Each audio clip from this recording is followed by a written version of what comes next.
Hello, and welcome to another episode of Under a Rock with Brielle and Guerlain. Welcome, everybody. Welcome. I just want to start off by saying I apologize for my voice this week. I know that I sound a little congested.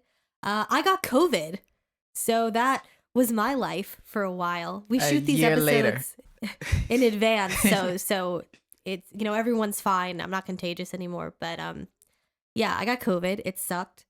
Especially because I was doing everything right. Like I wasn't, but so my congestion has kind of lingered. So that's why I sound a little more than normal. But she's fine, everybody. Yes, I promise I am fine. We wouldn't be here if I wasn't fine. But wear your mask. Yes. That's important. Anyway, sorry. So I just wanted to kind of do a disclaimer. In the words of Philip DeFranco, don't be stupid. Stupid? Wear your fucking mask. Jeez, it's all these people. Anyways. Okay, so we are talking about Avatar, episodes 10, 11, and 12. Yes. We're getting into it. Yes, we are. We're getting into it. So episode 10 is the Day of Black Sun part 1. Mm-hmm. So the gang is together and they are doing an attack. They're setting forth to attack the Fire Nation on the day when they will be vulnerable because there's going to be an eclipse and firebenders need sun to like work their powers and they won't have it, Right. Which is a brilliant plan. Sokka's very, very smart. Mm-hmm. Hakoda is back, baby, looking fine as ever. Everybody's back in this episode. Like everyone comes back. Like Haru is back with a terrible mustache. You don't like it? No, I don't like the mustache. I mean, listen, he's at that age where guys tend to experiment with facial hair, and most of the time it looks bad because either they can't grow one or they just don't know what looks good yet. And I just think he's in that stage, and it's like he's still cute, but like the mustache is not a good look. Yeah, currently in that stage with this uneven thing I got on my chin. Aw. I'm thinking about cutting it, but I think it was funny when Sokka mentioned that. And Haru has a mustache now, which is a little weird, but Yeah. But yeah, everyone is back. Everyone's back. Bato's back. Yeah. The Duke. Yeah. Pipsqueak. They got like some of the waterbenders from the swamp. Mhm. It's a big reunion. The wrestlers. Yeah. It's really great to see all of these people who not only care about ending the war, but also care about this group of kids.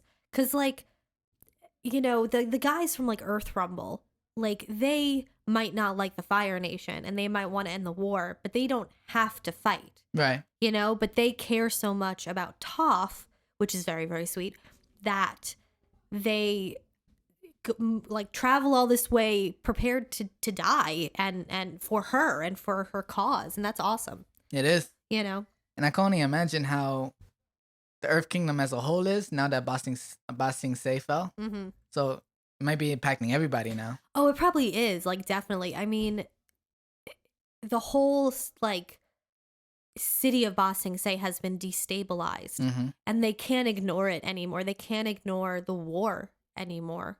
So I feel like it's not surprising that, all these earthbenders are like, we're going to help too. They were blind either, by force or by choice for so long, and they can't be blind anymore. Yeah. Also, Teo making a new glider for Aang. Yeah, that was sweet. Teo is such a sweet little sunshine boy. I love him. And it has like a little thing for snacks, which is just fun. But yeah, so basically everybody's there, and I think Hakoda's like, well, Sokka, you got to make a speech. You got to tell them what we're going to do. You got to get your plan. And Sokka completely crumbles, which like, aw. Like, not everyone is good at public speaking. That's true. That is 100% true. Aang says that. Yeah. But also I think it's like a little kind of reminder that like, this is a child. He's like 16, That's true. And he just doesn't have the experience, I think, to be a good, like, not that he doesn't have the experience to be a good leader, but I don't know if he has the experience to be like a super capable leader of men, you know? But yeah, so he tries to he tries to like give a speech, and he's like, wait, let me start at the beginning. So we found Aang in an iceberg. And at first I didn't like him very much, but I love to love him over time. And da-da-da-da-da. Yeah. Katara just like, wow. He's like, anyway, watch these 2 seasons of a TV show. It'll catch you up on what's going on. And then Hakoda comes up and like explains everything. And so that works. And we see Appa in his uniform and his armor. He looks so cute and prepared and Yeah, he looks good. Oh, something that I want to mention is something that I really liked about this episode was the juxtaposition of Aang shaving his head and Zuko like taking off his armor. Like Aang is removing something to get ready to fight, and Zuko is taking something off because he doesn't want to fight. And I just like that juxtaposition of them. Like they're both taking something off, but it's for very different reasons. Wow, I didn't even caught on to that. Yeah. It was really cool. They kind of made Aang a little Jesus-like with the sheep, and then he had the staff. Yeah.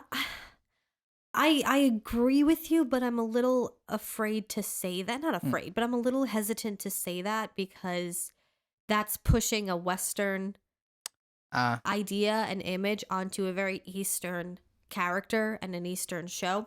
Now, granted, the creators of the show are, I assume, like Christian guys. I mean, I don't think they're something other than Christian. I don't know. Maybe they are. But so they could have been subconsciously doing that, but I don't want to say, oh yeah, that's definitely like a Jesus allegory. Just because like this character is definitely not Christian, and I don't want to necessarily push that onto a character of color. Gotcha. But I mean, there's definitely like savior vibes. Yes. Like Aang is 100% a savior. So like I definitely get those vibes, like you were saying. Yeah. Yeah. So they basically are going to the Fire Nation in submarines. Sokka invented submarines. His mind. Mm-hmm. Like the thing that's so crazy about the world of Avatar: The Last Airbender is like there's no electricity. Right. They don't have electricity. They barely have steam powered machines. Like it's only the Fire Nation that has them. And it seems to be that they only use them for war. Like they don't have like trains or anything in the Fire Nation. It's literally just like ships that use steam. Sokka just invented submarines. Like that's so crazy. And he did it without electricity, without like coal. He did it with water bending. He's so brilliant. He's so smart. Like the power of his mind. Sokka's great, man. Yeah. The cute little drawing that we see of his design. Yeah, Sokka's a very innovative person. Yeah. Oh yeah. I mean, without him, everything I think would have fallen apart. Oh yeah. I mean, you could say that about every character who's in the gang, but like without him, it definitely would have fallen apart. Right. Meanwhile, we cut to Iroh in prison, and he gets visited by a guard named Ming, who is voiced by Serena Williams, which is very cool. I love that. She was like, "Hey, I'm a big fan of the show," and they're like, "Want to voice a character?" I didn't even know that was a thing until and basically she's been very nice to him, like giving him extra food and like treating him with the respect that he kind of deserves. And he's like, "You might not want to be here tomorrow." And she's like, "What are you talking about?" He's like, "Stay home tomorrow. Say you're sick." And she's like, "Okay, bye." She got the hint. Yeah. That's one thing I wish that we would have got to see Iroh's breakout. Yeah, I've been mad for a long time about the fact that we don't see Iroh's breakout. Like, how did he break the bars? Yeah. That's crazy. Especially because like when you hear about it later, it sounds epic. Like all the guards talk about it as if it was like this crazy amazing thing. Like Iroh took down all these guards and he got out of prison and like no one got hurt or whatever. So it sounds epic, and I'm mad that we didn't get to see it too. Yeah. Yeah. And then it cuts back to everyone in the submarine, and I don't remember who it was. Was it Toph who threw up in the helmet? Yes. And the Duke is just like rinsing it out. Like later, he's like, I just thought that was so funny. It was nice of him to offer the helmet.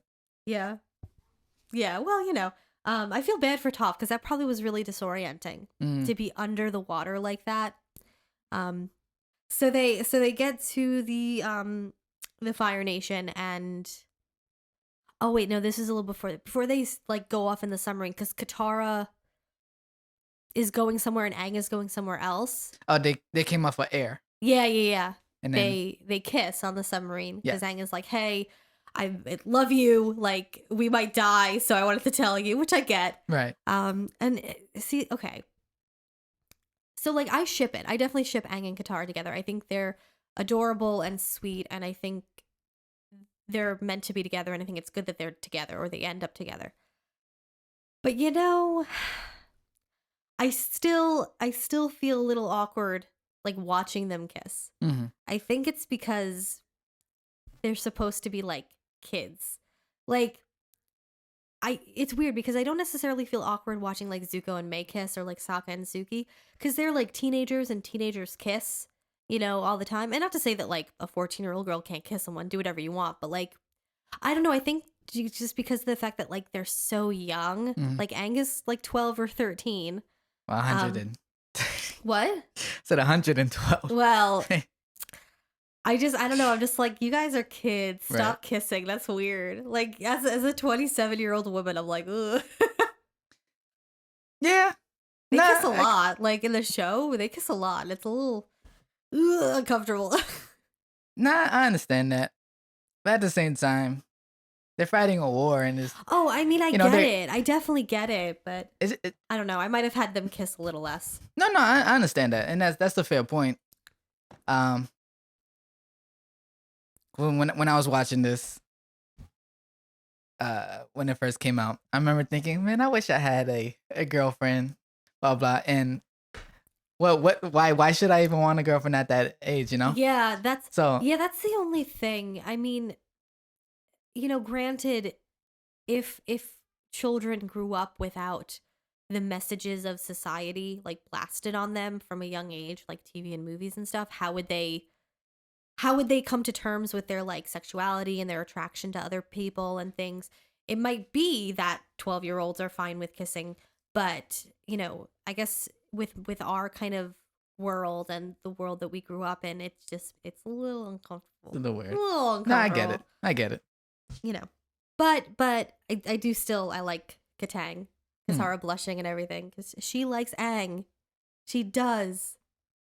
And yeah, so they go their separate ways. Meanwhile, Zuko's a fuckboy and breaks up with Mei in a letter.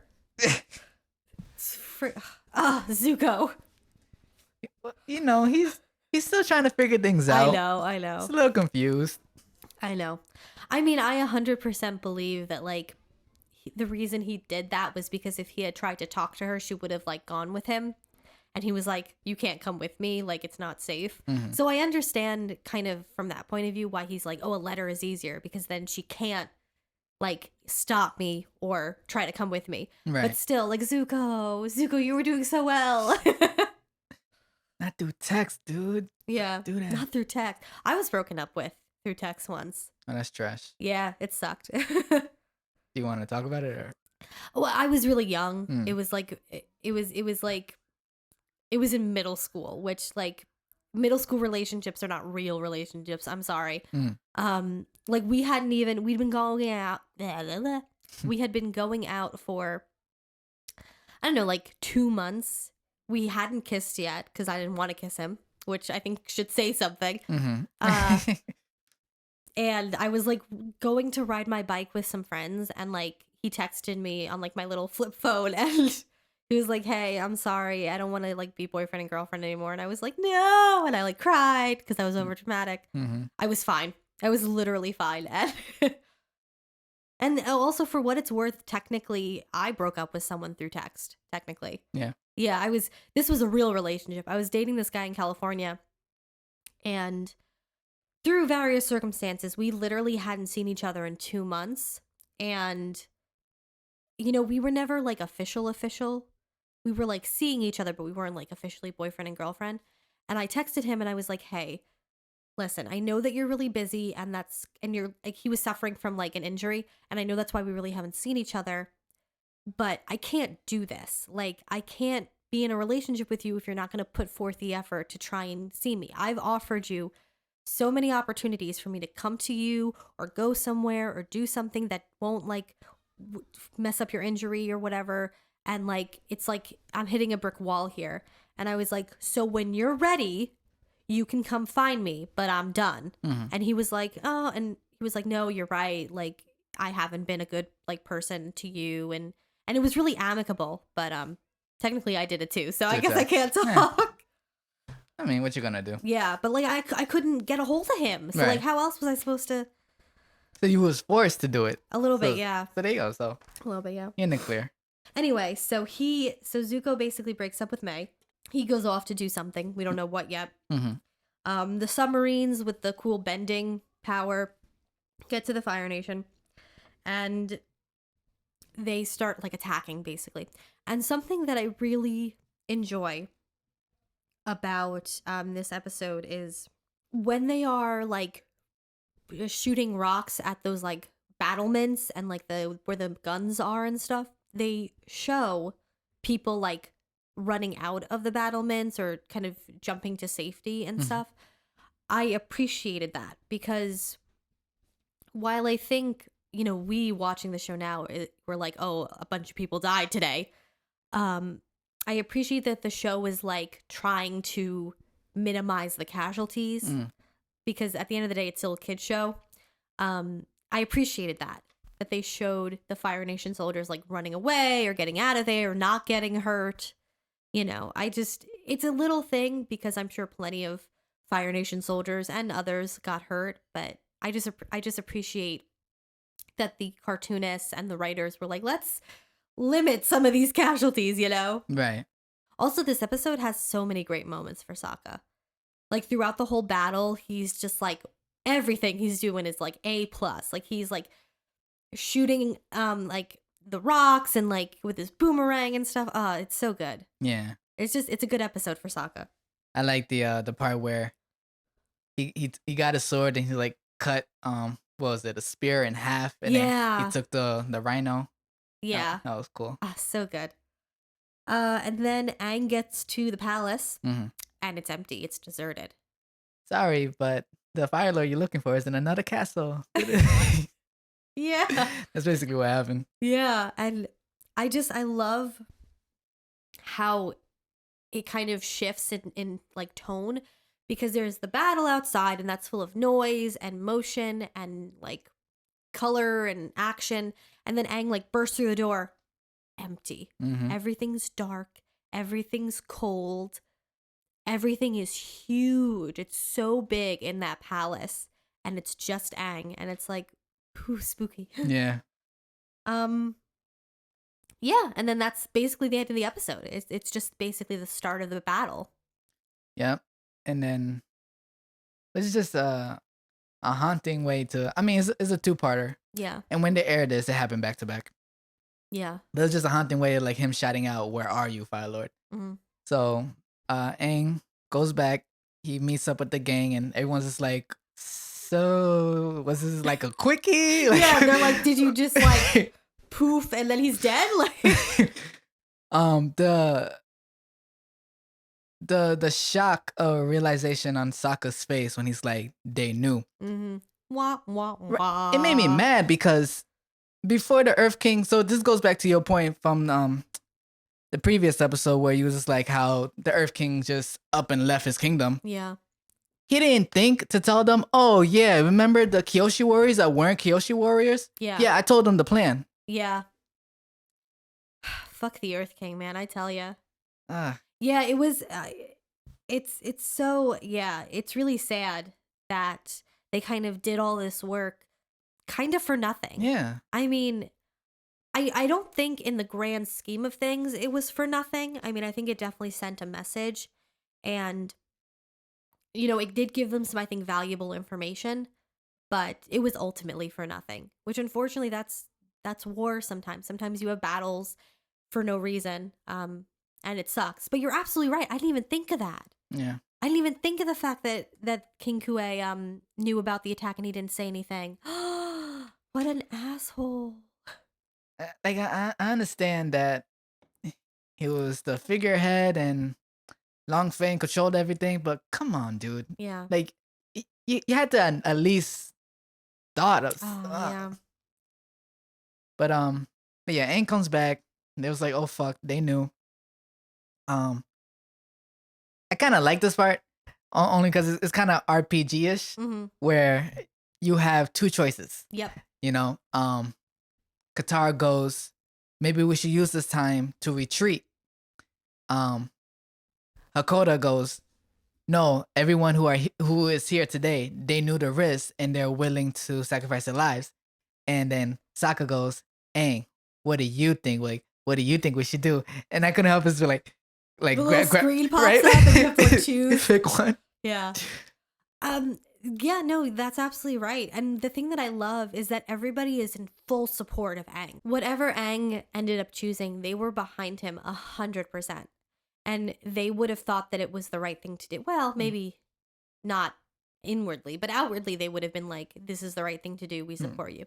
And I love that because, you know, Hakoda and Bato and all the other adults, they, you know, have more experience and they might have had a different idea, but they were still willing to kind of deign to Aang and his decision because I think they realized that he has to be the one to make that decision. That's his job, you know? And it's really touching how much they support and care about him and respect him. Right. You know? And back to Sokka's smarts.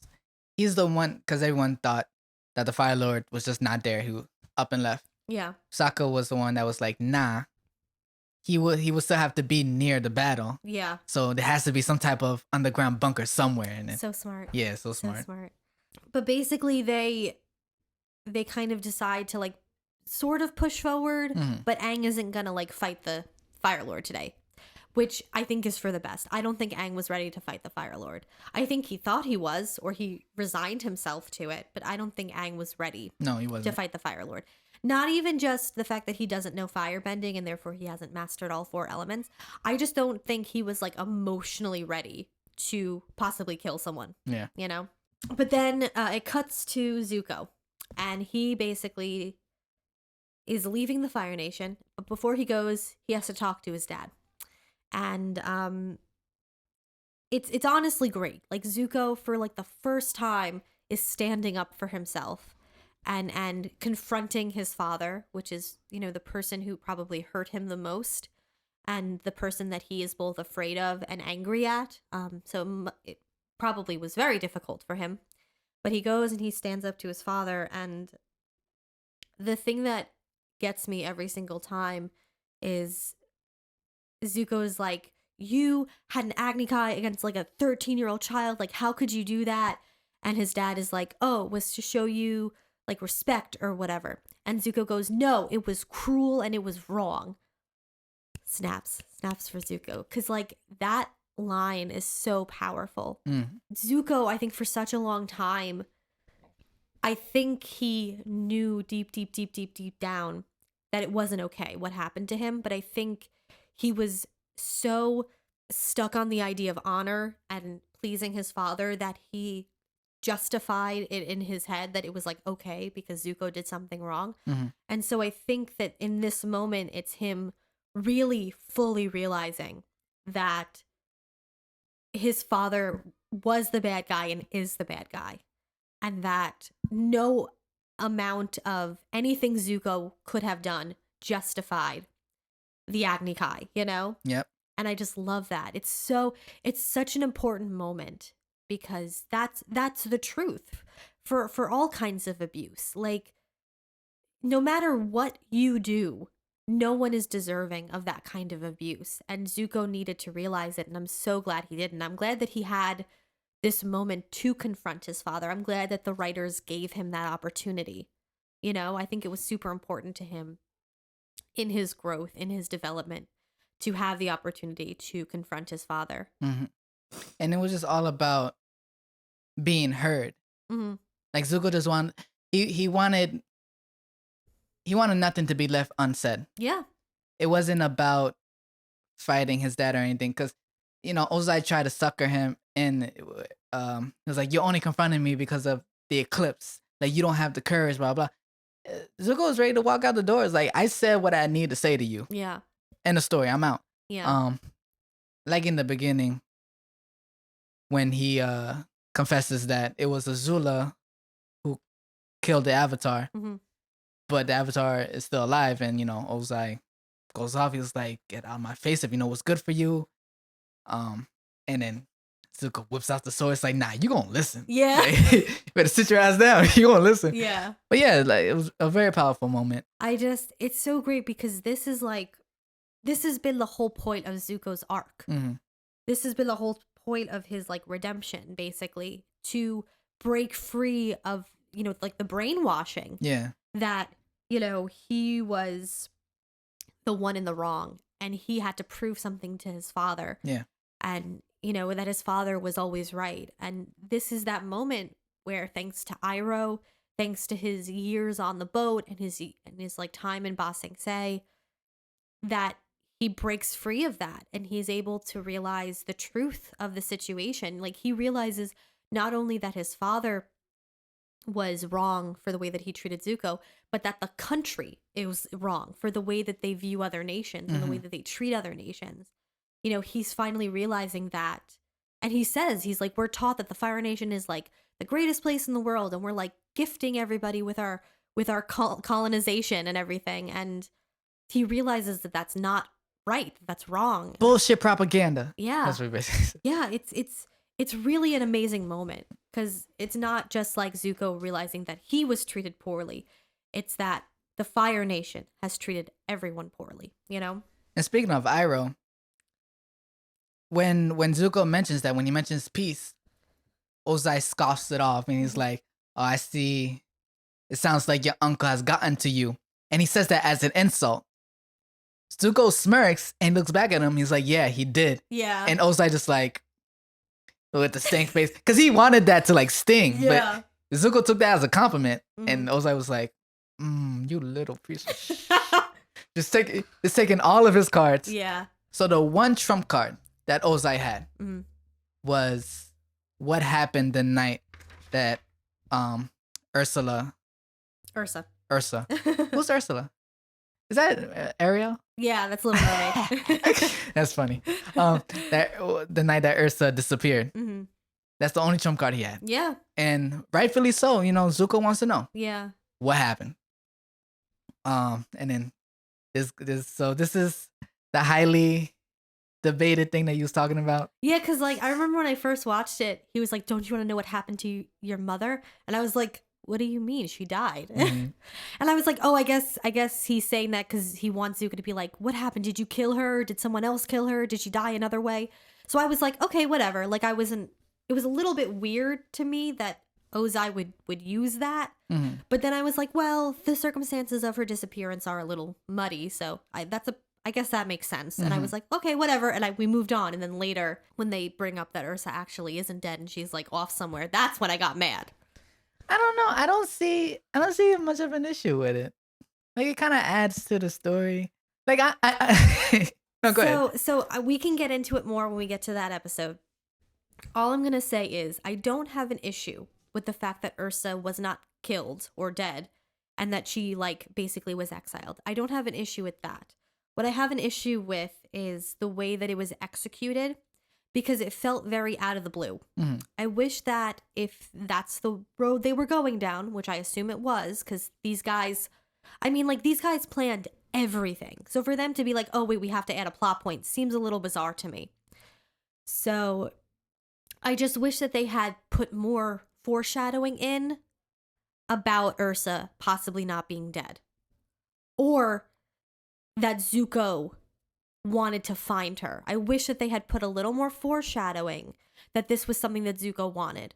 Because for him to be like out of nowhere, oh, I'm gonna go find my mom, it just felt a little weird. Like it was just plopped in there because they needed something, That's my issue. And we can talk more about it when we get to those episodes, but that's my issue. It's not the plot itself, it's the way that it was executed. I mean, this is the episode. Not necessarily. Like, this is just Ozai being like, oh, don't you want to know about your mother? If she had been dead, that's still a viable thing for him to say. Yeah, but they don't discuss this further in the series. Everything else is done in the comics. No, they talk about it a little bit in the show at the very end. Like Zuko says, like, oh, I'm gonna go find my mom or something like that, doesn't he? I mean, he asks Ozai, where is she? Yeah. And that's it. That's the only thing we get. Yeah. I don't know. It's like the one moment of like bad writing to me. Because like I said, it's not that the fact that she's not dead, that bothers me. Like, that's fine. Because the symbolism of like him having a missing mother and like Katara and Sokka having a missing mother is still there. But I just wish that it had been better, like, dropped in, you know? It felt very out of the blue. You know, I wish that like Zuko or something had said something, anything before. Like in the caverns of Ba Sing Se with Katara, I wish he would have been like, yeah, my mom's gone too. You know, my father said that she was dead, but I don't believe him or something. Or like, I want to find her someday. Like, I just wish just one line to just make it more of a through line as opposed to, and by the way, Ursa's not dead. Zuko's gonna go find her. Like, it just. Well, it wasn't like Ozai and Zuko ever had a conversation about it. No, but he could have still said those doubts. Because I assume there wasn't like a funeral, so Zuko probably had doubts that his mother was like dead. So Ozai explains is like she did some shit. Yeah. That warrant her banishment. Yeah. You know, and like, oh, she's possibly alive. Who knows? Yeah. And then I kind of like the build up for this because when they're talking about Iroh, Ozai's like, Iroh taught you nothing but silly tea recipes and failure. Mm-hmm. And then once we get to the end of him talking about Ursa, and he's just like, you know, banishment was too good for you. You need something more. You need something much more extreme. Yeah. He goes and shoots the lightning. Zuko reflects the lightning because of what Iroh taught him. Yeah. So no, Ozai, he didn't learn failure in tea recipes. He learned how to redirect lightning, something that you don't even know. Yeah. I thought that was so cool. And you can see that Ozai was not expecting that. He was expecting one shot, one kill. Boom. And so Zuko like taking it inside of him and shooting it back out, which is like super symbolic. Mm-hmm. Like the fact that Zuko redirects lightning, whereas Ozai and Azula just shoot lightning, is very symbolic because it's him taking all of the abuse and the hatred and the, you know, fear and sending it out. Taking it in, sending it out. He's not letting it affect him. He's letting it pass right through him, which is very symbolic. Yeah. But also, can we just talk about, like, Zuko had a moment where he could have possibly killed his father because this, you know, he had his swords and his father couldn't firebend. And Zuko was like, I could kill you, but you know what? I'm not going to. It's not as dramatic. He's like, does this fit my thematic arc to kill my father? No, I'm going to let the Avatar do it because that's better for the overall story. Like, Zuko's so goddamn dramatic. I love him. It's the theater kid in him. But he was like, I could kill you, but like, this isn't where my arc is meant to go. Like, he was like, the Avatar has to kill you. Yeah, that's very funny. I love that he's like, is this meant for my thematic arc? No, it's meant for Aang's. Yeah, but he basically redirects the lightning and then he books it. Right. Meanwhile, while all that was going on. Yeah. The gang is in the palace and they're searching for the underground bunker and they're running from Azula. So it's Sokka, Toph, and Aang, and they're running from Azula.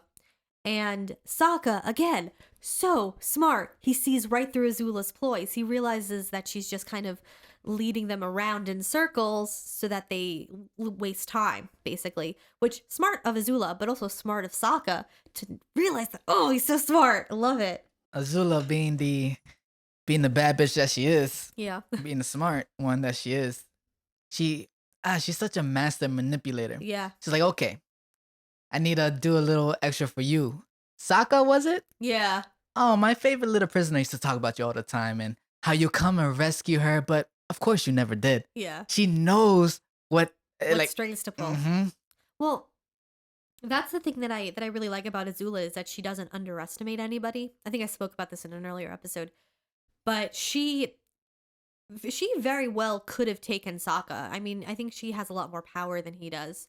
And at this point in the show, the eclipse was over, so she had firebending. But she realizes that he is like just as smart as her, and she doesn't underestimate that, and so she does go with, instead of just brute force, she plays a mind game, because she, I think, doesn't underestimate him, and I like that a lot. Real quick, when they were fighting, and the Daily agents came and everything, when they all jumped through the hole and they were chasing each other, when Azula jumped and Sokka, leaned back and it was like that slow mo. That was so cool. I couldn't help but think in my head, Azula was probably thinking, Tally is right. You are kind of cute. As that slow mo's going on. I mean, maybe. I mean, I wouldn't be surprised. People ship it, man. People ship everything, but like they do, yeah. I mean, me too, Zula. Me too. Like, especially in his like armor with his hair pulled back. Oh, so cute. Such a look. It is. It's a good look. Also, something that I think is so funny is like Toph is like, "I'll know if you're lying," and then Azula lies, and she's like, "Okay, you're really good at lying." But you still might want to tell us the truth anyways. Yeah. But yeah. I mean, that also I think speaks to Azula as well, that she's able to lie. Not like so convincingly, but that she's able to lie so easily, like it's she has no issue spouting nonsense and lying, and I think that speaks to her and who she is as a person. When you first watched this, were you like completely caught off guard when the Daily agent showed up? Like when they trapped her, when Toph trapped her in the rock, and then the rock broke. Like, were you caught off guard? It's like, she's an earthbender, or? No, I honestly, if I'm remembering right, I think I was like, how strong is this bitch? Right. Like, I thought she like punched out with her bare fist. The Daily agents were a surprise. I mean, I definitely knew that, like, I didn't think that this was gonna be the end for her. I didn't think that like they were gonna defeat Azula in this part of the show. So I was like, oh, she's gonna get away. But I was like, oh my god, bam! I thought that's what she did. I really thought it was interesting to watch, like, how powerless the Fire Nation was without their firebending. It's kind of crazy to see how little they actually can do without their firebending, and that's a bad army. Yeah. That's a bad army. If they are so powerless without this one part of their skill set, that's a bad army. Yeah. Yeah. They surrendered immediately. Yeah. Also, like, in that whole battle sequence, those like tank things, so goddamn cool. They're like little centipedes. That's like like just the creativity of the like machinery, because they live in a world without that kind of machinery, is really awesome. Like, because the creators and therefore Sokka and the Mechanist had to be very creative about how they built the machines and what they could use and what skills and powers they had. It's really, really cool the way that they use like earthbending to power the machines and waterbending to power the subs. Like, it's just really cool. Basically, Zuko gets away from his dad, the gang gets away from Azula, and the battle kind of ends. And unfortunately, that's a rule of war. Sometimes you lose the battle, but you win the war. And this is that instance. The battle was kind of for nothing. They didn't win. Several of them have to literally like surrender to end it, which sucks. But that's unfortunately a part of war. I like what Toph said. Can't quote it verbatim, but she basically said, "We thought we had a better hand. Yeah. We were wrong." Yeah. And that's really what it came down to. They thought they had the element of surprise on their side. They didn't. Yeah. So they went into it with a wrong sense of how it was gonna go. Right. Yeah. So and that's not on them. No. I mean, how could they have known that the Fire Nation knew? Well, I mean, they could have known, but they didn't. But yeah. Yeah. So unfortunately, the battle's over. And they realize that they're going to have to end and they're going to have to surrender. And they see the war balloons. And the Mechanist is like, oh my gosh, my war balloons. How could this have happened? What's going on? Dude, you're surprised that these machines that you invented for the Fire Nation are being used by the Fire Nation? You fucking sympathizer. Like, I do not like the Mechanist. I'm sorry. Another one. It's like he knew that it was down there when everyone was celebrating. On what was it? The Northern Air Temple. Yeah. Everyone was celebrating. Yeah, we beat them. He turned to the side. It was like, no, I think that balloon is still down there. You didn't say anything. Yeah. So why did you? Yeah. I mean, sometimes I'm like, when I watch this show, I'm like, why are these kids the only ones that are fighting this war? And then I go, oh right, it's because all the adults are idiots. Like, I'm annoyed. Except for Hakoda. Yeah, Hakoda, Bato, Iroh, yeah. So unfortunately they fail, and it's part of life. It's annoying and it's disheartening, but you fail. And it sucks that they keep seeing Hakoda and then they have to leave. Like, they don't get to spend, I mean, granted they did spend all that time with him when Aang was in a coma, but like, they keep on seeing him, bye. Like, it sucks. Like, let them be with their dad. Yeah. So the episode ends with most of the adults, all of the adults basically surrendering themselves as prisoners, and all the kids, which is Haru and Pipsqueak and Haru the Duke, and because Pipsqueak is like older, and Teo joining the gang and like going to an air temple to like be safe and regroup. All right, now a little backstory. Jeez Louise. The wait from episode 12 to episode 13 was crazy, dude. No, episode 11 to episode 12. Wait, which one is this? The last one that we're talking about is episode 12, when they're at the Western Air Temple. Okay, so episode 11 to 12.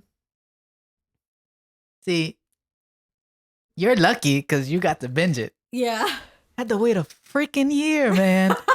And it was so annoying. I was like, how can they just, leave it like that? Yeah. Wait a whole year for the next. Really? Yeah. A whole year between episodes? Yeah, it was really long. That's weird. Cause this was the mid-season finale. Oh, of course. So it took forever.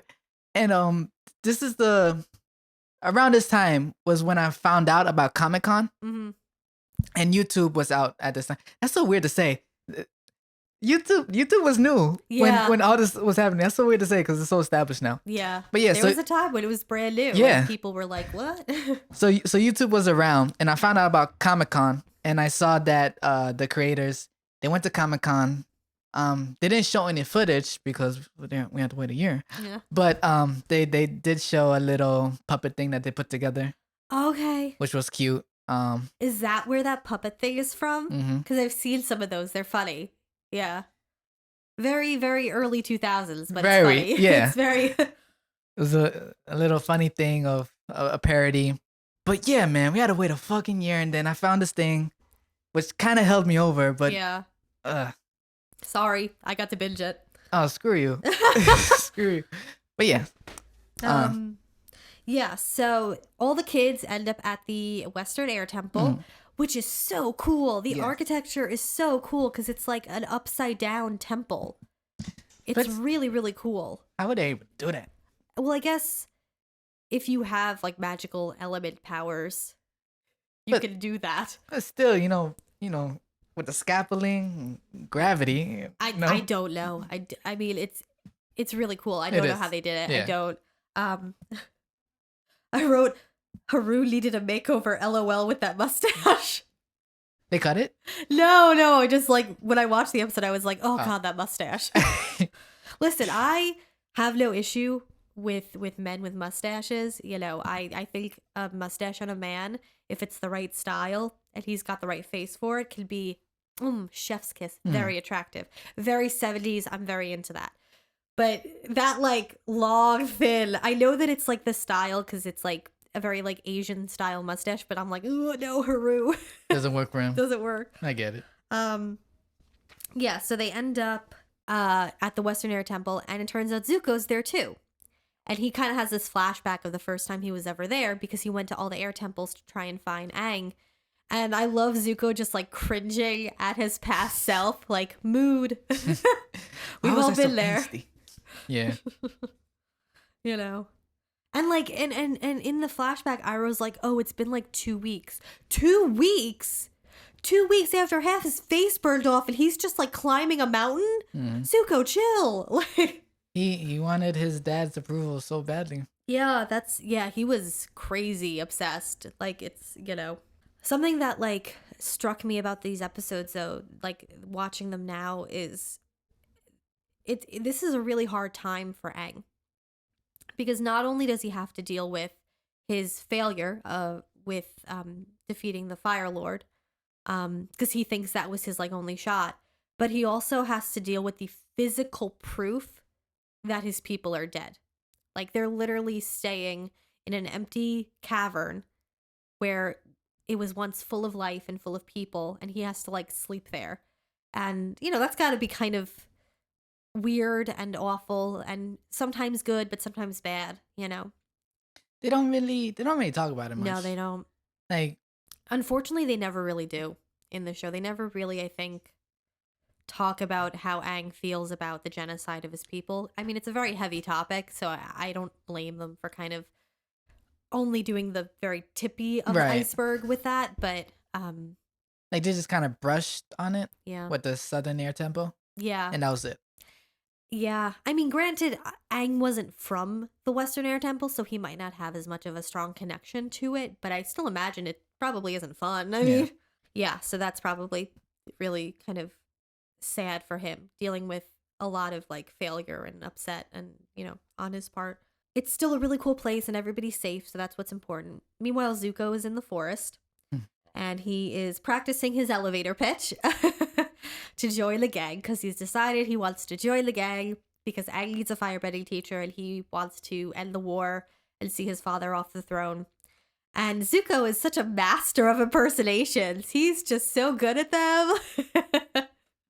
Zuko, in order to understand yourself, you gotta look into yourself. I was like, oh, wow. From your other self, then you will reveal your true self.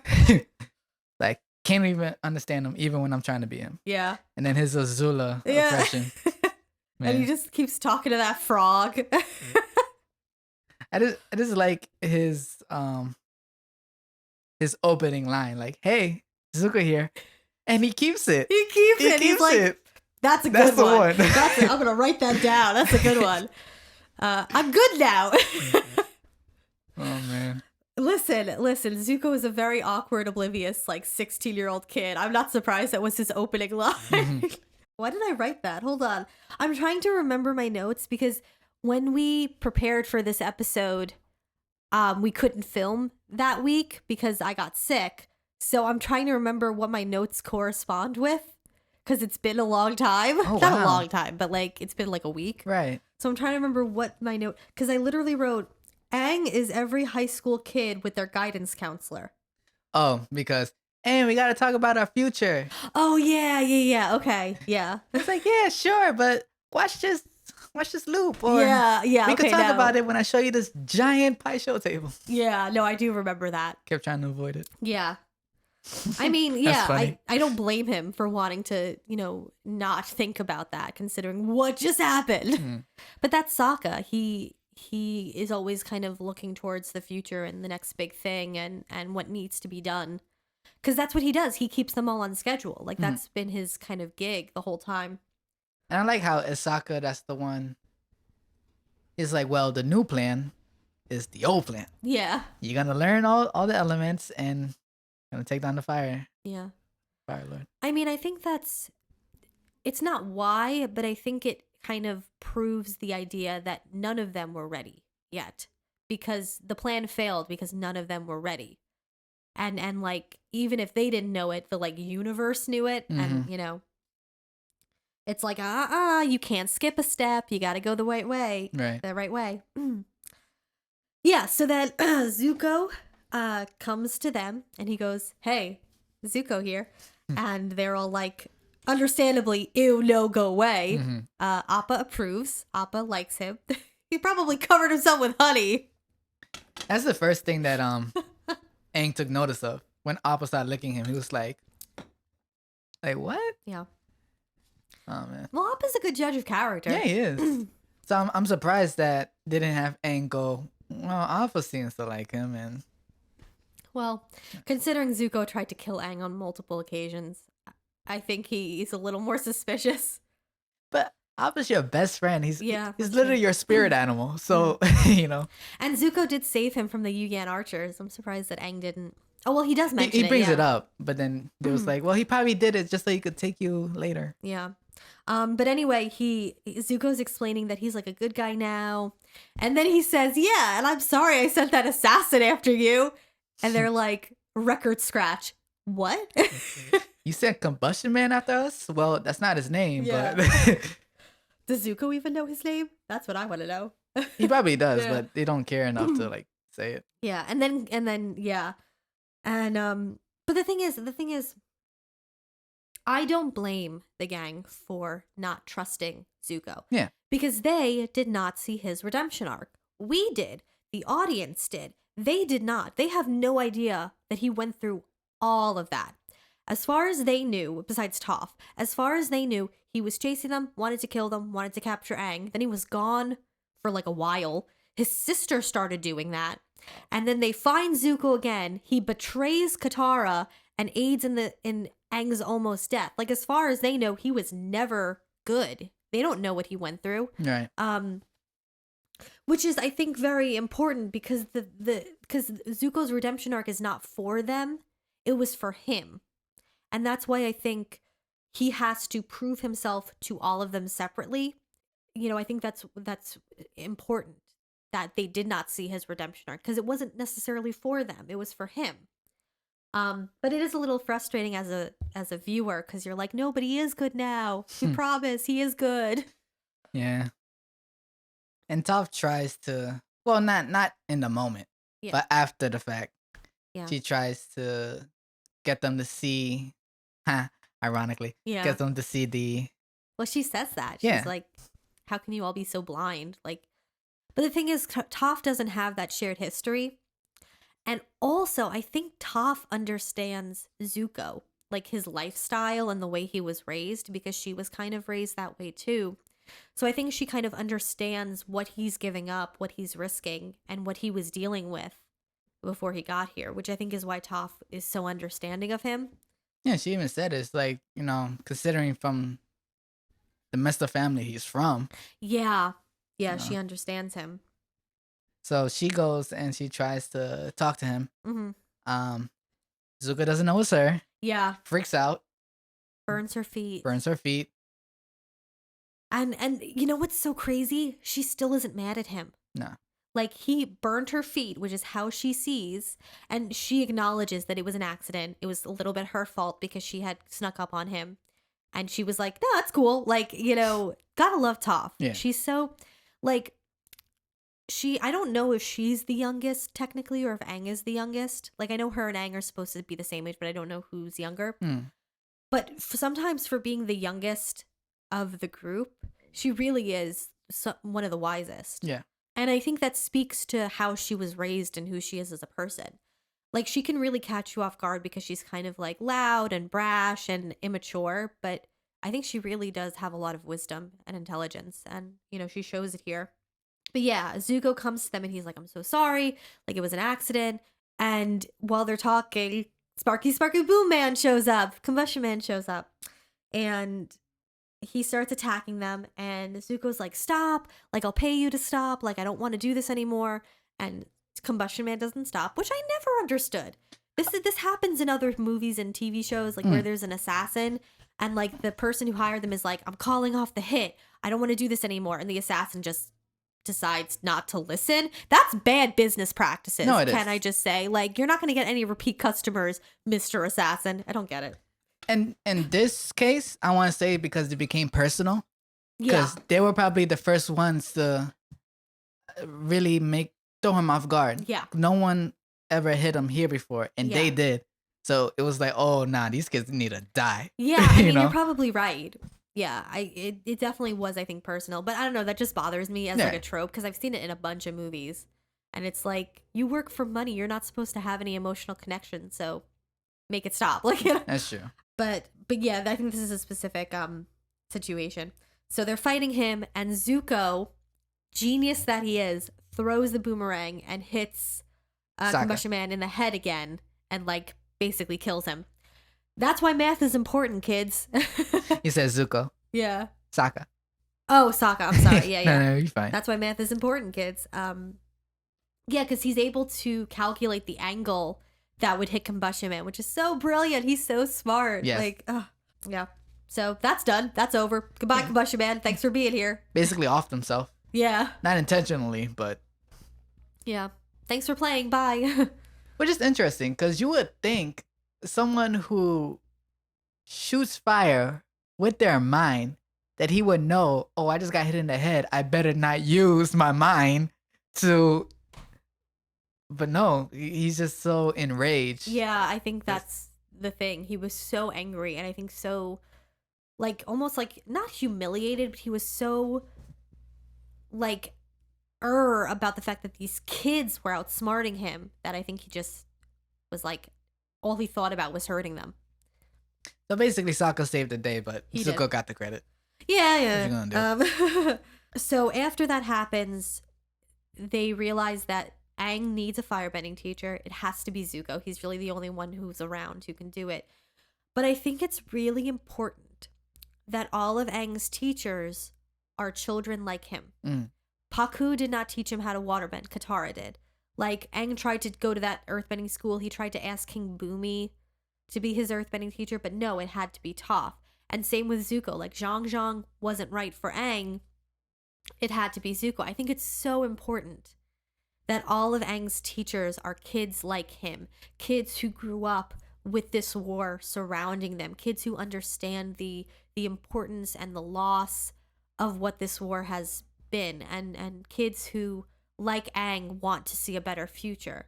And Monkey Asu was a kid at heart. Yeah. Oh, definitely.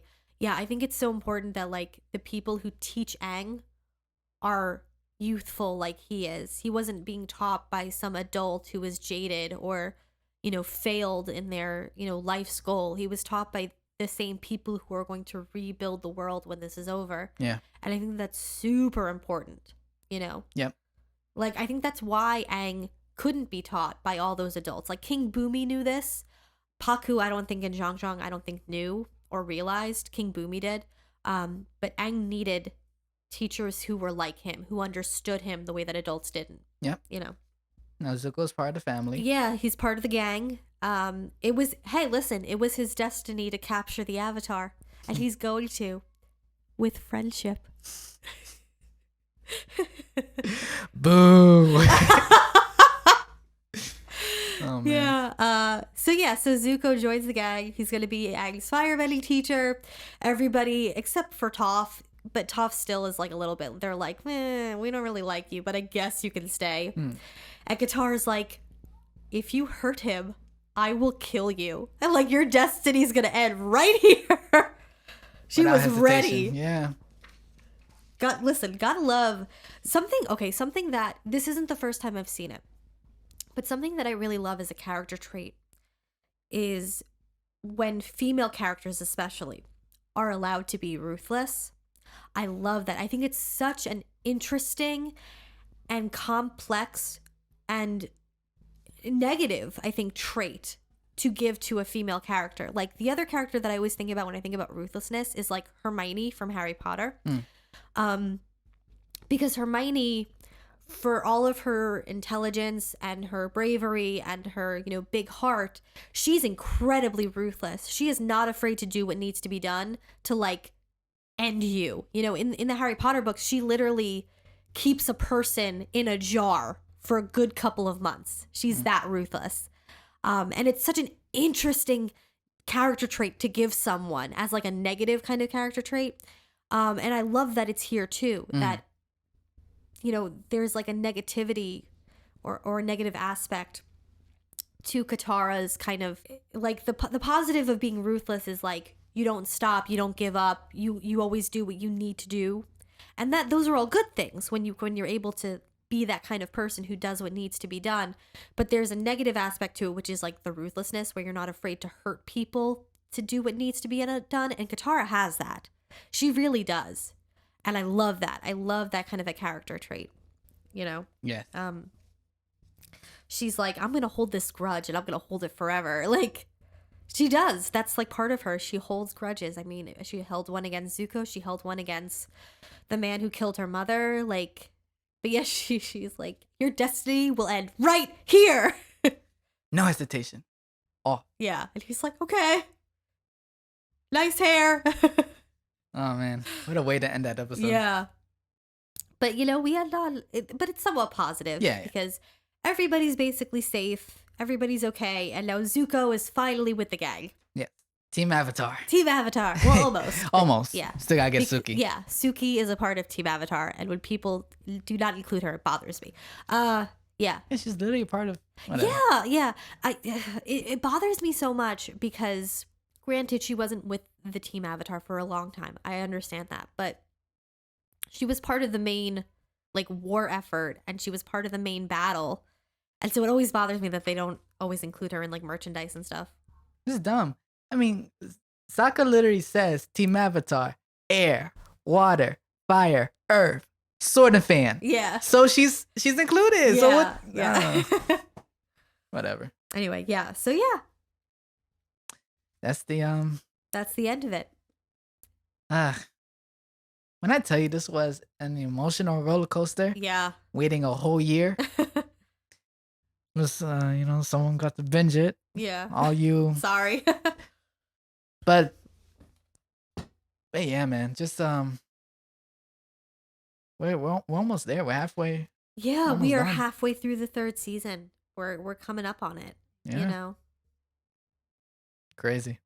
Yeah. I was so happy with this episode because I was like, I was ready. I was ready for Zuko to be a part of the gang, and I was so happy that he was. Honestly, I wish he would have joined them earlier. I wish we would have had more episodes with like him and the gang doing shenanigans and stuff, you know? Yeah. I mean, Zuko doesn't seem like a shenanigan type person, but yeah, I think he has his moments. Yeah. I don't know. I mean, like, yeah, like I wish that we would have had like more stuff with all of them together, but you know. Yeah. They got a story to tell. Yep. Yeah, so all right, everyone. Thank you so much for listening, for watching. We really appreciate your support. You can find us on any platform that you listen to podcasts on. We are also on YouTube. Please like, comment, and subscribe. And we will see you next week. Yes. All right. See ya. Bye.